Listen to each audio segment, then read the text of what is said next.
আজকে দুপুরের খাবার খাবো, অনেক খিদা লেগে গেছে। দেখুন বন্ধুরা, এত সুন্দর মরিচ, এই যে মাইশা ছিঁড়ে নিচ্ছে, তাজা একদম গাছের। এই তাজা তাজা মরিচ দিয়ে আজকে সেই করে একটা সালাদ বানানো হবে। এই যে এটা খেতে অনেক ভালো লাগবে। এই যে সালাদ কাটা শেষ, সাথে আছে পিঠা আর হলো এই যে মাংসের তরকারি। এই হলো আজকের দুপুরের খাবার। দেখুন আমি কিভাবে সালাদটা সেই করে মাখিয়ে নিচ্ছি, তারপরে খাওয়াটা শুরু করে দিচ্ছি।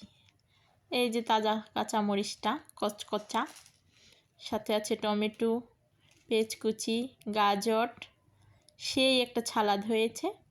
তো চলুন ভাতের চেতে বেশিরভাগ সালাদটাই আজকে খেয়ে নিই।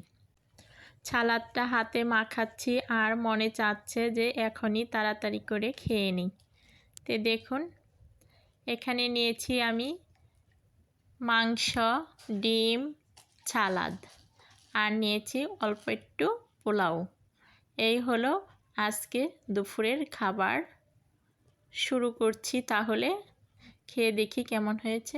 আগে সালাদটা দিয়েই খেয়ে নিই, সালাদটা আমার ভীষণ পছন্দ। বিসমিল্লাহ। অনেক ভালো হয়েছে খেতে, অনেক মজা হয়েছে।